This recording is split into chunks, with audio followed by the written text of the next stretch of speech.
आज के इस वीडियो में हम चर्चा करेंगे जो डायफ्राम जो मसल जो होती है जिसे हम महाप्राचीरा पेशी कहते हैं, जो वक्ष गुहा अर्थात थोरेसिक कैविटी और उदर गुहा अर्थात एब्डोमिनल कैविटी इसके बीच में होती है, जो दोनों कैविटियों को एक दूसरे से विभक्त करती है।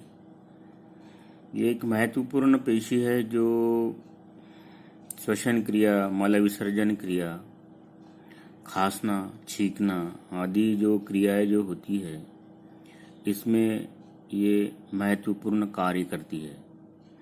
तो आज के वीडियो में हम जो एक विशेष जो पेशी जो है, मसल जो है डायफ्राम, इसके विषय में हम चर्चा करेंगे। तो ये जो पेशी जो होती है डायफ्राम, ये यहाँ पर जो दिख रही है ये पेशी, ये है डायफ्राम। और ये डायफ्राम जो है ये डोम के आकार की पेशी होती है, घुम्मट के समान, मंदिर का जो घुम्मट जो होता है उसके समान ये पेशी होती है। इसका जो ऊपर का जो पृष्ठ जो होता है और दूसरा जो होता है नीचे का पृष्ठ, superior surface and inferior surface. जो सुपेरियर सरफेस जो है वह कॉन्वेक्स है और नीचे का जो है वह कॉनकेव है। और इस पृष्ठ के संपर्क में जो है बहुत सारे ऑर्गन्स रहते हैं, जैसे जो सुपेरियर सरफेस जो है उसके संपर्क में जो है लंग्स का जो बेस जो है वह रहता है। जो हार्ट जो है इसका डायफ्राग्मेटिक सरफेस जो है वह रहता है। और जो इस पेशी का जो नीचे का जो पृष्ठ जो है उसके संपर्क में जैसे लिवर है, यकृत, स्प्लीन है, उसके बाद में आमाशय है, स्टमक।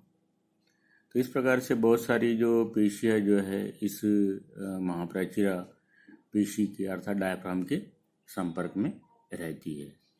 तो आज के वीडियो में हम देखेंगे डायफ्राम के विषय में आज हम चर्चा करेंगे। तो डायफ्राम महाप्राचीरा पेशी, जिसे हम मध्यच्छद भी कहते हैं क्योंकि थोरेसिक कैविटी और एब्डोमिनल कैविटी इसके बीच में होती है, इसे मध्यच्छद भी कहते हैं। डायफ्राम महाप्राचीरा एक बड़े घुम्मट के आकार की पेशी है, जैसे हमने हमारे डायग्राम में देखे थे। जो वक्ष गुहा थोरेसिक कैविटी और उदर गुहा एब्डोमिनल कैविटी, इनको विभक्त करने वाली ये पेशी है।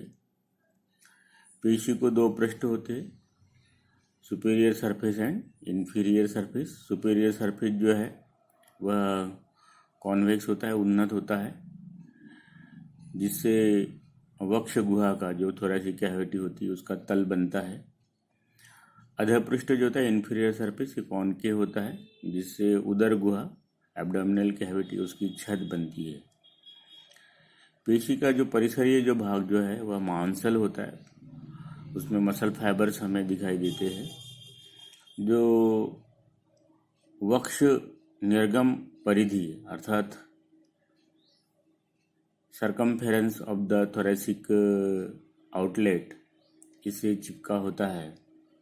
सभी सूत्र जो है वो बीच की ओर और अभिमध्य ओर जाते हैं और एक मध्यस्थ कंडरा अर्थात जिसे हम सेंट्रल टेंडन कहते हैं उसका निर्माण करती है। और ये जो सेंट्रल टेंडन जो है, ये सेंट्रल टेंडन एक कंडरीय भाग होता है जो इस पेशी के मध्य में होता है। अब इस पेशी का यदि हम उद्गम देखते हैं, ओरिजिन यदि देखते हैं तो तीन स्थानों से इसका ओरिजिन होता है। एक तो स्टर्नल पार्ट, उरोस्थी भाग,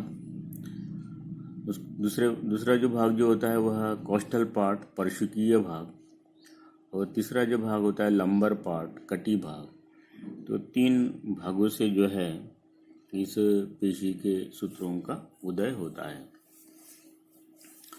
जो उरोस्थी भाग जो है, ये इस भाग का जो उद्गम जो है दो छोटे छोटे मांस सूत्र समूहों के द्वारा उरोस्थी का जो अग्रपत्र जो होता है, उस उरोस्थी के अग्रपत्र के पश्चिम भाग से, posterior surface of the xiphoid process of the sternum, वहाँ से उरोस्थी भाग का ओरिजिन होता है।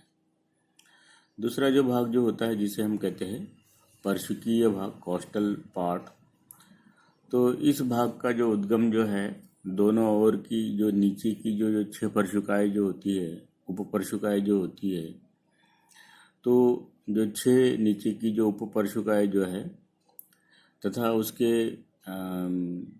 नज़दीक जो भी परशुकाएँ जो होती है उनके अंतःपृष्ठ इनर सरफेस से, तो inner surface of the lower 6 ribs and costal cartilage, तो इस भाग से जो है ये इस महाप्राचीरा पेशी का, डायाफ्राम का जो है कोस्टल पार्ट ओरिजिन होता है।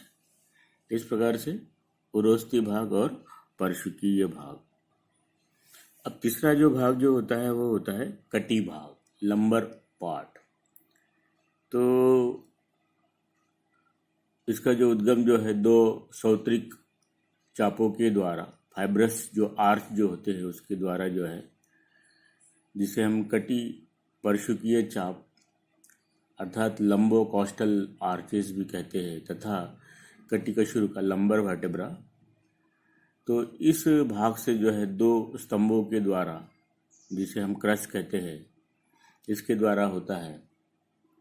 जैसे राइट क्रश, दक्षिण स्तंभ, या हम जिसे पांच भी कहते हैं, तो इसका जो है ओरिजिन जो है ऊपर के जो 3 कटिकशुरुका जो होते हैं उसके कटिकशुरुकाओं के दक्षिण पार्श्व से जो है राइट लेटरल, तो ये जो भाग से जो है ये राइट क्रश का ओरिजिन होता है। और जो लेफ्ट क्रश जो है उसका ओरिजिन जो है ऊपर के जो दो कटिकशुरुकाएँ जो होती है उनसे होता है। इसके बाद में इस पेशी के मसल्स फाइबर्स की दिशा किस प्रकार से होती है, तो इस पेशी की जो मसल फाइबर जो है वहाँ सभी फाइबर्स अभिमध्य और ऊर्ध्व ओर जाते, ऊपर की ओर और अभिमध्य, और सभी जो सूत्र जो है भागों से निकलने वाले जो सूत्र जो है ऊपर की ओर और बीच की ओर झुकते हुए जाते हैं, और बीच में जो है एक विस्तृत एक एपोन्यूरोटिक या टेंडनस पार्ट का निर्माण करते हैं, जिसे हम मध्य कंडरा, सेंट्रल टेंडन कहते हैं। इस प्रकार से ये सभी सूत्र प्रारंभ होने के बाद में इस मांसपेशी के बीच की ओर जाते हैं।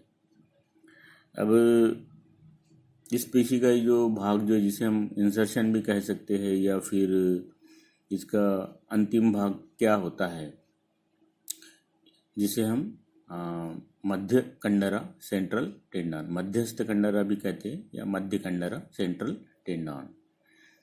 तो ये जो सेंट्रल टेंडन जो है ये मांस सूत्रों द्वारा निर्मित घुम्मट के आकार की ये जो पेशी जो है, इस पेशी के मध्य में स्थित एक पतला तथा दृढ़ एक कलावितान जो होता है एपोन्यूरोसिस, उसको ही हम मध्य कंडरा सेंट्रल टेंडन कहते हैं, जो वक्ष के पश्चिम भित्ति की अपेक्षा अग्र भित्ति के ज़्यादा पास में होता है। तो जो भित्ति जो है वक्ष की जो पश्चिम भित्ति जो है इसके अपेक्षा अग्र भित्ति की ज़्यादा पास में होता है, आगे की ओर ये सेंट्रल टेंडन का भाग रहता है, जिसे पश्चिम सूत्र जो है यह अग्र सूत्र की अपेक्षा ज़्यादा लंबे होते हैं इस मांसपेशी के या इसी कंडरा के। ये जो कंडरा जो है ये हृदय आवरण के ठीक नीचे होती है, और इसके कारण जो है उसका कुछ भाग जो है वह हृदयावरण से भी संलग्न होता है। जब हम डिसेक्शन करते हैं तो हमें दिखाई देता है कि जो पेरिकार्डियम जो है, उस पेरिकार्डियम का जो डायफ्राम से लगा हुआ जो सरफेस जो है वो इतने आसानी से निकलता नहीं, क्योंकि वहाँ पे वो संलग्न होता है। यह कंडरा जो है 3 पत्रकों के द्वारा बनी हमें दिखाई देती है, जिसका आकार जो है पत्र के समान, लीफ के समान होता है। इसमें से जो है मध्य पत्र जो है ये समभुज त्रिकोण के समान होता है, जिसकी भुजाएं जो है समान है। इस प्रकार के त्रिकोण के समान ये मध्य जो पत्र जो होता है वो होता है, जिसका शीर्ष जो है वह अग्र पत्र अर्थात जिपॉइड प्रोसेस की ओर होता है। दक्षिण और वाम जो पत्रक जो होते हैं ये जीवा के आकृति के होते हैं, लिंगुअल शेप्ड होते हैं, जो पार्श्व और पश्चिम की ओर झुके होते हैं। तो इस प्रकार से ये जो सेंट्रल टेंडन जो है इसके विषय में है। ये जो सेंट्रल टेंडन जो है इसमें अन्ननलिका के आगे अन्ननलिका छिद्र के आगे तथा शिरा छिद्र के वाम और ये कंडरा का मध्यस्थ क्षेत्र दृढ़ और मजबूत होता है। वहाँ से जो है सूक्ष्म जो रज्जु के समान मांससूत्र जो है निकलकर प्रसारित होते हैं, रेडिएट होते हैं और इस कंडरा में जाते हैं। तो ये जो अन्ननलिका का जो छेद जो होता है तथा अन्ननलिका का छिद्र के आगे की ओर तथा महाशिरा अर्थात इंफीरियर वेना के छिद्र के वाम और इस जो सेंट्रल टेंडन जो है कि मध्य क्षेत्र से दृढ़ और मजबूत सूत्र, सूक्ष्म रज्जु के समान सूत्र निकलते हैं, जो इस कंडरा में रेडिएट होते हैं। तो इस प्रकार से ये है सेंट्रल टेंडन।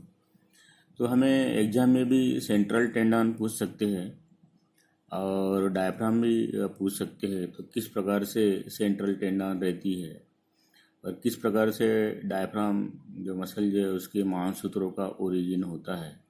तो यहाँ पर हमें दिखाई दे रहा है कि ये ओरिजिन जो है वह 3 भागों से हो रहा है। एक तो आगे की ओर से, दूसरा पीछे की ओर से और तीसरा जो है वह पार्श्व की ओर से। आगे की ओर से जो होता है जिसे हम उरोस्ती भाग से प्रारंभ होने वाले सूत्र कहते हैं या ओरिजिनेट होने वाले सूत्र कहते हैं। जो पार्श्व ओर से जो होते हैं वह मुख्य रूप से जो परशुकाएँ जो होती है उसकी ओर से निकलते हैं और जो पीछे की ओर से निकलने वाले सूत्र जो है वह जो कटिकशुरुकाय जो है इसके साथ जो भी परशुकाय जो रहती है, इसके निकट जो भी परशुकाय रहती है तो वहाँ से निकलते हैं। तो इस प्रकार से महाप्राशिरा पेशी का ओरिजिन कहाँ से होता है और किस प्रकार से सेंट्रल टेंडन का निर्माण होता है। तो इस प्रकार से ये जो ऊपर की जो दिख रही है ये थोरेसिक कैविटी और नीचे जो है यहाँ पर ये है एब्डोमिनल कैविटी। तो ये दोनों कैविटियों के बीच में जो है ये इस प्रकार से डोम के आकार की हमें जो पेशी दिखाई दे रही है जिसे हम कहते हैं डायफ्राम, महाप्राचीरा पेशी। इस प्रकार से यह है जिपॉइड प्रोसेस, ये जो है लंबर वर्टेब्राज और ये जो है ये नीचे की जो 6 जो उपपरशुकाएँ जो होती है और उसके निकट में जो परशुकाएँ जो रहती है इसका अटैचमेंट। तो इस प्रकार से जो इसका जो ओरिजिन जो है इस जिपॉइड प्रोसेस के पोस्टीरियर सरफेस से 2 सूत्रों के सूत्र समूहों के द्वारा इस प्रकार से होता है। इसके बाद में ये जो नीचे की जो 6 उपपर्शुकाय जो है, साथ में जो पर्शुकाय जो है, उसके इनर सरफेस से जो है ये इस प्रकार से पर्शुकीय भाग का ओरिजिन रहेगा। और ये जो कटिकशरुकाय जो है, ये कटिकशरुकाओं के ऊपर के जो 3 कटिकशरुकाय जो है, इससे जो है ये राइट क्रस और लेफ्ट क्रस, इस प्रकार से इसका ओरिजिन होता है। ये पेशी सूत्र हमें यहाँ पर दिख रहे हैं। ये सभी सूत्र जो है ये बीच की ओर, मध्य की ओर जो है ये मुड़ते हुए गए वाले हैं, ये जाते हैं, मुड़ते हैं। और इस प्रकार से ये जो सफ़ेद जो भाग दिख रहा है ये कंडरीय भाग है, जिसे हम कलावितान से निर्मित भाग या कलावितानीय भाग, एपोन्यूरोटिक पार्ट हम कहेंगे। और इस एपोन्यूरोटिक पार्ट को जो है हम इस मांसपेशी में, इस पेशी में अलग से देख सकते हैं, क्योंकि ये जो भाग जो दिख रहा है हमें, ये पूरा सफ़ेद भाग दिख रहा है। ये जो है ये मध्यस्थ पत्र है। ये इसका जो अपेक्स जो है ये जिपॉइड प्रोसेस की तरफ रहेगा। और ये जीवा के समान 2 पार्श्व भाग रहेंगे, ये सेंट्रल टेंडन के, केंद्रीय कंडरा के। और ये जो है ये अन्ननलिका का, एसोफेगस का ओरिफिस है। और यहाँ पर ये इंफीरियर वेना केवा का ओरिफिस। तो यहाँ से जो है कुछ सूत्र निकलते हैं और ये जो है ये इस सेंट्रल टेंडन में जो है ये रेडिएट होते हैं। तो इस प्रकार से ये इस आज के वीडियो में हमने देखा है कि ये डायफ्राम जो है, डायफ्राम का ओरिजिन किस प्रकार से होता है और किस प्रकार से इस डायफ्राम के बीच में जो घुम्मट के समान जो भाग जो होता है वहाँ पर सेंट्रल टेंडन का निर्माण होता है।